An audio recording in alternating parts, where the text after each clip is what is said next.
Well, this is the 16th talk in the series, and this is called Tuccho Pothila. And this talk has been published before in the book Living Dhamma, and its title there was Tuccho Pothila, Venerable Empty Scripture. And this was an informal talk given at Ajahn Chah's kuti to a group of lay people one evening in 1978. Again, this was published in Living Dhamma and was translated by Bruce Evans Puriso. Tuccho Pothila. There are two ways to support Buddhism. One is known as Amisa Puja, supporting through material offerings, the four requisites of food, clothing, shelter and medicine. There are material offerings that are given to the Sangha of monks and nuns, enabling them to live in reasonable comfort for the practice of Dhamma. This fosters the direct realization of the Buddha's teaching, in turn bringing continued prosperity to the Buddhist religion. Buddhism can be likened to a tree. A tree has roots, a trunk, branches, twigs and leaves. All the leaves and branches, including the trunk, depend on the roots to absorb nutriment from the soil. Just as the tree depends on the roots to sustain it, our actions and our speech are like branches and leaves, which depend on the mind, the root, absorbing nutriment, which it then sends out to the trunk, branches and leaves. These in turn bear fruit as our speech and actions. Whatever state the mind is in, skillful or unskillful, it expresses that quality outwardly through our actions and speech. Therefore, the support of Buddhism through the practical application of the teaching is the most important kind of support. For example, in the ceremony of determining the precepts on observance days, the teacher describes those unskillful actions which should be avoided. But if you simply go through the ceremony without reflecting on their meaning, progress is difficult, and you'll be unable to find the true practice. The real support of Buddhism must therefore be done through Patipatti Puja, the offering of practice, cultivating true restraint, concentration and wisdom. Then you'll know what Buddhism is all about. If you don't understand through practice, you still won't know, even if you learn the whole Tipitaka. In the time of the Buddha, there was a monk known as Tuccho Pothila. Tuccho Pothila was very learned, thoroughly versed in the scriptures and texts. He was so famous that he was revered by people everywhere and had 18 monasteries under his care. When people heard the name Tuccho Pothila, they were awestruck, and nobody would dare question anything he taught. So much did they revere his command of the teachings. Tuccho Pothila was one of the Buddha's most learned disciples. One day he went to pay respects to the Buddha.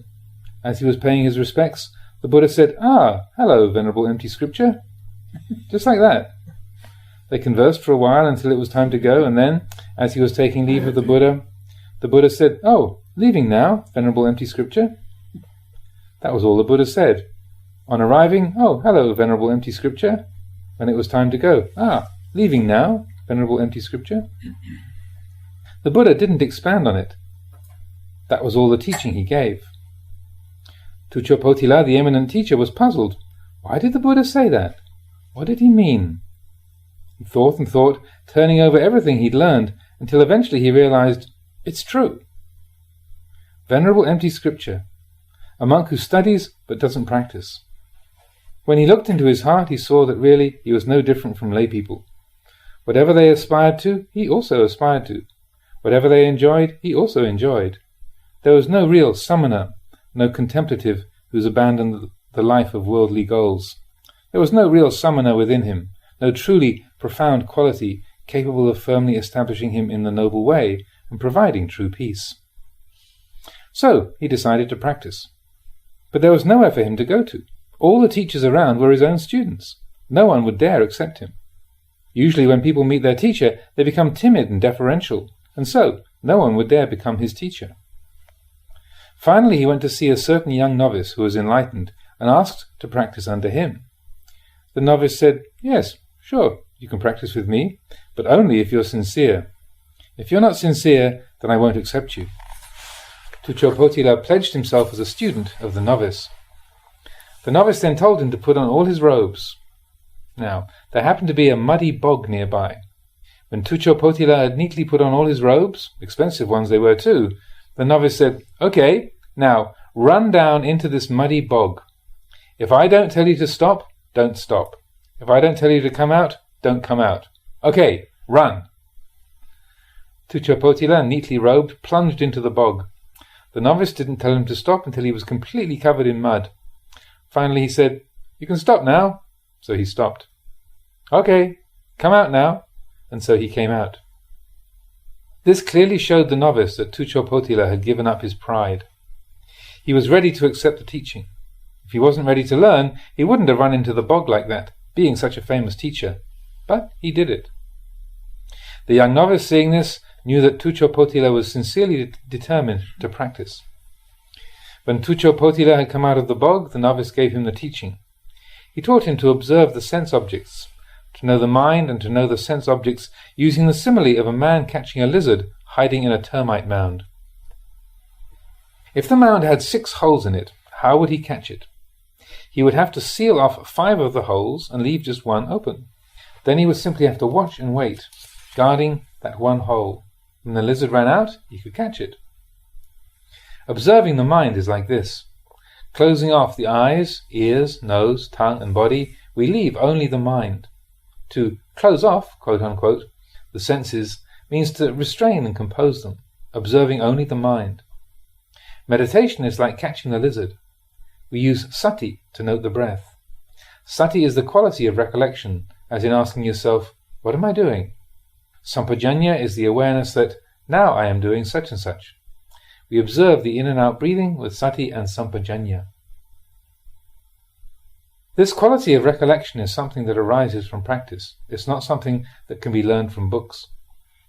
Know the feelings that arise. The mind may be fairly inactive for a while, and then a feeling arises. Sati works in conjunction with these feelings, recollecting them. There is sati, the recollection that I will speak, I will go, I will sit, and so on. And then there is sampajanya, the awareness that now I'm walking, I'm lying down, I'm experiencing such and such a mood. With sati and sampajanya, we can know our minds in the present moment, and we will know how much the mind reacts to sense impressions. That which is aware of sense objects is called mind. Sense objects wander into the mind. For instance, there is a sound, like the electric drill here. It enters through the ear and travels inwards to the mind, which acknowledges that this is the sound of an electric drill. That which acknowledges the sound is called mind. Now this mind which acknowledges that sound is quite basic. It's just the average mind. Perhaps annoyance arises within the one who acknowledges. We must further train the one who acknowledges, quote unquote, to become the one who knows, quote unquote, in accordance with the truth, known as buddho. If we don't clearly know in accordance with the truth, then when we get annoyed at the sounds of people, cars, electric drills and so on, this is just the ordinary untrained mind acknowledging the sound with annoyance. It knows in accordance with its preferences, not in accordance with the truth. We must further train it to know with vision and insight, jnana dasana, the power of the refined mind, so that it knows the sound as simply sound. If we don't cling to sound, there's no annoyance. The sound arises and we simply note it. This is called truly knowing the arising of sense objects. If we develop buddho, clearly realizing the sound as sound, then it doesn't annoy us. It arises according to conditions. It's not a being, an individual, a self, an us or a them. It's just sound. The mind lets go. This knowing is called buddho, the knowledge that is clear and penetrating. With this knowledge we can let the sound simply be sound. It doesn't disturb us unless we disturb it by thinking, I don't want to hear that sound, it's annoying. Suffering arises because of this thinking. Right here is the cause of suffering. That we don't know the truth of this matter, we haven't developed the buddho. We're not yet clear, not yet awake, not yet aware. This is the raw, untrained mind. This mind is not yet truly useful to us. Therefore the Buddha taught that this mind must be trained and developed. We must develop the mind just like we develop the body, but we do it in a different way. To develop the body, we must exercise it. Jogging in the morning and evening and so on. This is exercising the body. As a result, the body becomes more agile, stronger. The respiratory and nervous systems become more efficient. To exercise the mind, we don't have to move it around, but bring it to a halt. Bring it to rest. For instance, when we practice meditation, we take an object, such as the in and out breathing, as our foundation. This becomes the focus of our attention and reflection. We look at the breathing. To look at the breathing means to follow the breathing with awareness, noting its rhythm, its coming and going. We put awareness into the breath, following the natural in and out breathing and letting go of all else. As a result of staying on one object of awareness, our mind becomes refreshed. If we let the mind think of this, of that, or the other, there are many objects of awareness. The mind doesn't unify, it doesn't come to rest. To say the mind stops means that it feels as if it's stopped. It doesn't go running here and there. It's like having a sharp knife. If we use the knife to cut at things indiscriminately, such as stones, bricks and grass, our knife will quickly become blunt. We should use it for cutting only the things that it was meant for. Our mind is the same.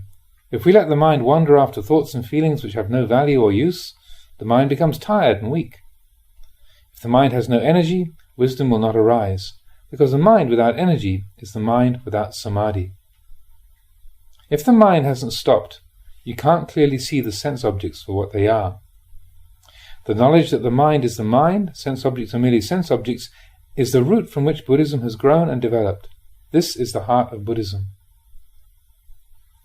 We must cultivate this mind, develop it, training it in calm and insight. We train the mind to have restraint and wisdom by letting the mind stop and allowing wisdom to arise, by knowing the mind as it is. You know, the way we human beings are, the way we do things, are just like little children.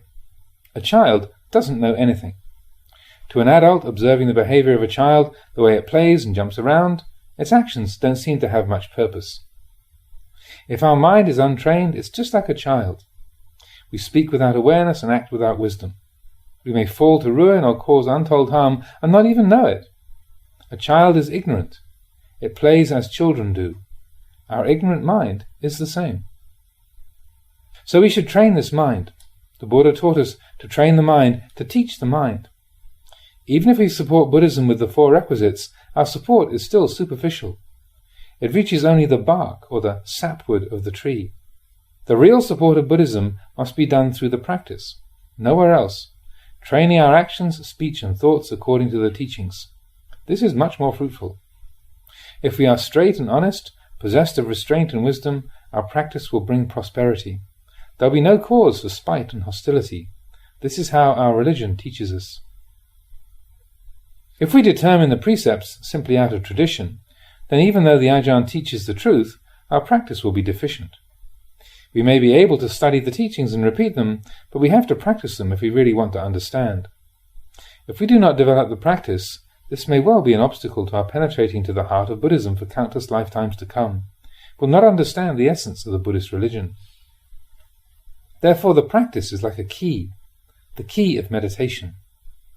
If we have the right key in our hand, no matter how tightly the lock is closed, when we take the key and turn it, the lock falls open. If we have no key, we can't open the lock. We will never know what's in the trunk. Actually, there are 2 kinds of knowledge. One who knows the Dhamma doesn't simply speak from memory, he speaks the truth. Worldly people usually speak with conceit. For example, suppose there were 2 people who hadn't seen each other for a long time. Maybe they'd gone to live in different provinces or countries for a while, and then one day they happened to meet on the train. "Oh, what a surprise! I was just thinking of looking you up." Perhaps it's not true.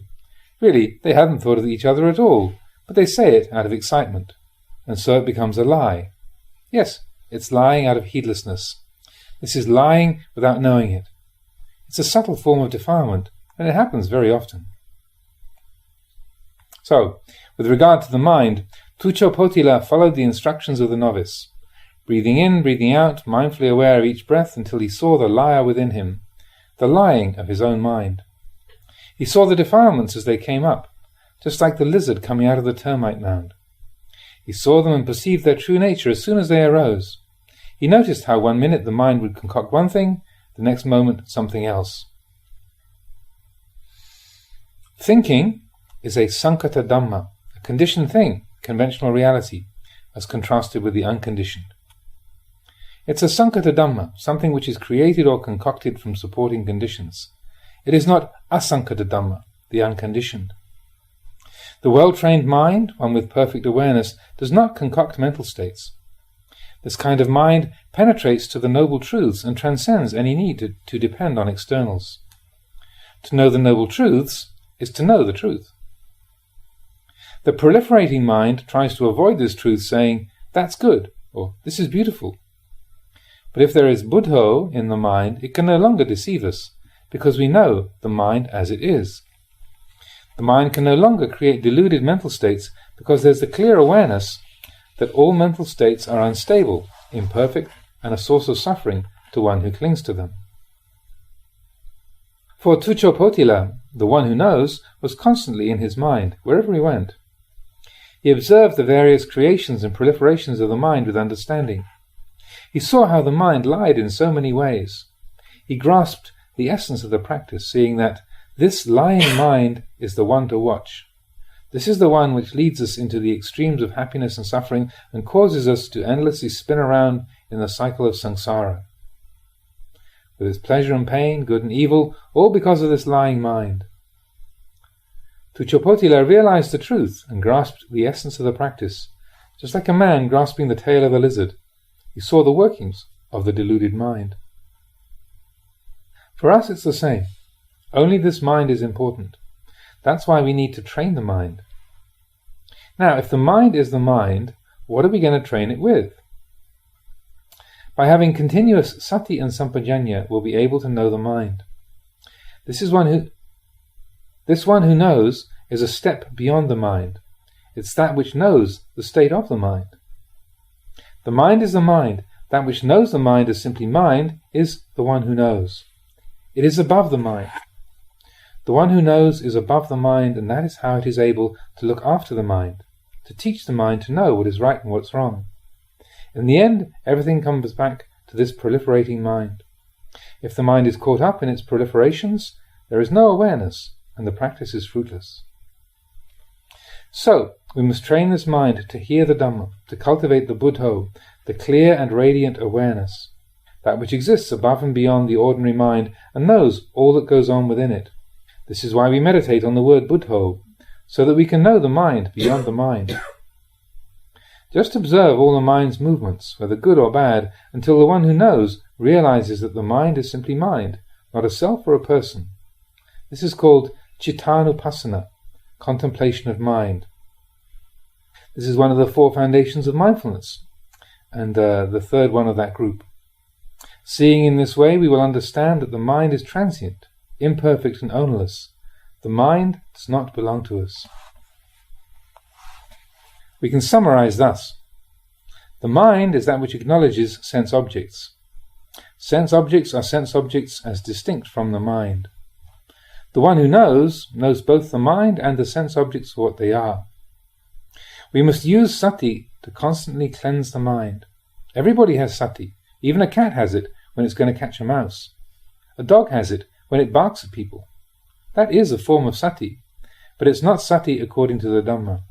Everybody has sati, but there are different levels of it, just as there are different levels of looking at things. For instance, when I say to contemplate the body, some people say, "What's there to contemplate in the body? Anybody can see it." Kesar, we can see already. Hair of the head, loma, hair of the body, we can see already. Hair, nails, teeth and skin, we can see already. So what? This is how people are. They can see the body all right, but their seeing is faulty. They don't see with the buddho, the one who knows, the awakened one. They only see the body in the ordinary way. They see it visually. Simply to see the body is not enough. If we only see the body, there is trouble. You must see the body within the body. Then things become clearer. Just seeing the body, you get fooled by it, charmed by its appearance. Not seeing transience, imperfection and ownerlessness, kama chanda, sense desire, arises. You become fascinated by forms, sounds, odours, flavours and feelings. Seeing in this way is to see with the mundane eye of the flesh, causing you to love and hate and discriminate into pleasant and unpleasant feeling. The Buddha taught that this is not enough. You must see with the mind's eye, see the body within the body. If you really look into the body, it's so repulsive. There are today's things and yesterday's things all mixed up there. You can't tell what's what.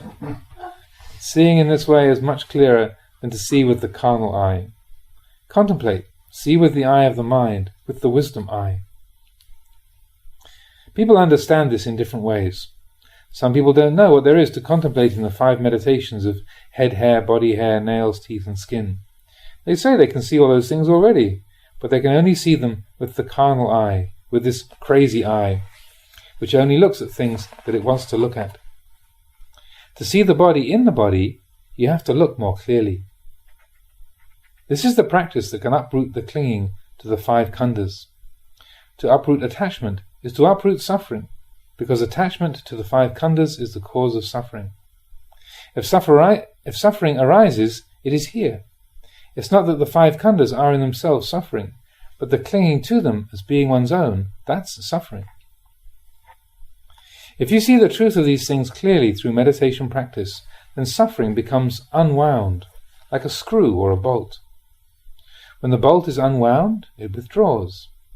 The mind unwinds in the same way, letting go, withdrawing from the obsession with good and evil, possessions, praise and status, happiness and suffering. If we don't know the truth of these things, it's like tightening the screw all the time. It gets tighter and tighter until it's crushing you and you suffer over everything. When you know how things are, then you unwind the screw. In Dhamma language we call this the arising of nibbida, disenchantment, world-weariness. You become weary of things and lay down the fascination with them. If you unwind in this way, you will find peace. The cause of suffering is clinging to things, so we should get rid of the cause, cut off its root, and not allow it to cause suffering again. People have only one problem, the problem of clinging. Just because of this one thing, people will kill each other. All problems, be they individual, family or social, arise from this one root. Nobody wins. They kill each other, but in the end, no one gets anything. It's all pointless.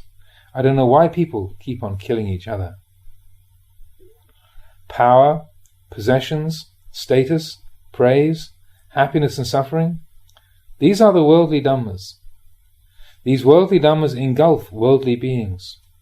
Worldly beings are led around by the worldly dhammas, gain and loss, acclaim and slander, status and loss of status, happiness and suffering. These dhammas are troublemakers. If you don't reflect on their true nature, you will suffer. People even commit murder for the sake of wealth, status or power. Why? Because they take this too seriously. They get appointed to some position and it goes to their heads, like the man who became the headman of the village. After his appointment, he became power drunk. If any of his old friends came to see him, he'd say, "Don't come around so often. Things aren't the same anymore." The Buddha taught us to understand the nature of possessions, status, praise and happiness. Take these things as they come, but let them be. Don't let them go to your head. If you don't really understand these things, you become fooled by your power, your children, your relatives, by everything. If you understand them clearly, you know they're all impermanent conditions. If you cling to them, they become defiled. All of these things arise afterwards. When people are first born, they are simply nama and rupa, mind and body. That's all. We add on the business of Mr. Jones, Miss Smith, or whatever, later on. This is done according to convention. Still later there are the appendages of colonel and general and so on. If we don't really understand these things, we think they're real, carry them around with us. We carry possessions, status, name and rank around. If you have power, you can call all the tunes. Take this one and execute him. Take that one and throw him in jail. Rank gives power. Clinging here takes hold of the word rank. As soon as people have rank, they start giving orders. Right or wrong, they just act on their moods. So, they go on making the same old mistakes, deviating further and further from the true path. One who understands the Dhamma won't behave like this. Good and evil have been in the world since who knows when. If possessions and status come your way, then let them simply be possessions and status. Don't let them become your identity. Just use them to fulfill your obligations and leave it at that. You remain unchanged. If we have meditated on these things, no matter what comes our way, we'll not be misled by it. We will be untroubled, unaffected and constant. Everything is pretty much the same after all. This is how the Buddha wanted us to understand things. No matter what you receive, the mind does not add anything to it. They appoint you a city councillor. Okay, so I'm a city councillor. But I'm not. They appoint you the head of the group. Sure I am, but I'm not. Whatever they make of you, yes I am, but I'm not. In the end, what are we anyway? We all just die in the end. No matter what they make you, in the end it's all the same. What can you say? If you can see things in this way, you will have a solid, abiding and true contentment. Nothing has changed. Don't be fooled by things. Whatever comes your way is just conditions. There's nothing which can entice a mind like this to create or proliferate, to seduce it into greed, aversion or delusion. This is what it is to be a true supporter of Buddhism. Whether you are among those who are being supported, i.e. the Sangha, or those who are supporting, the laity, please consider this thoroughly. Cultivate the Sila Dhamma, the moral teachings of Buddhism within you. This is the surest way to support Buddhism. To support Buddhism with the offerings of food, shelter and medicine is good, also, but such offerings only reach the sapwood of Buddhism. Please don't forget this. A tree has bark, sapwood and heartwood, and these three parts are interdependent. The heartwood must rely on the bark and the sapwood relies on the bark and the heartwood. They all exist interdependently, just like the teachings of moral discipline, concentration and wisdom. The teaching on moral discipline is to establish your speech and actions in rectitude. The teaching on concentration is to firmly fix the mind. The teaching on wisdom is the thorough understanding of the nature of all conditions. Study this, practice this, and you will understand Buddhism in the most profound way. If you don't realize these things, you will be fooled by possessions, fooled by rank, fooled by anything you come in contact with. Simply supporting Buddhism in the external way will never put an end to the fighting and squabbling, the grudges and animosity, the stabbing and shooting. If these things are to cease, we must reflect on the nature of possessions, rank, praise, happiness and suffering. We must consider our lives and bring them in line with the teaching. We should reflect that all beings in the world are part of one whole. We are like them, they are like us. They have happiness and suffering just like we do. It's all much the same. If we reflect in this way, peace and understanding will arise. This is the foundation of Buddhism. A1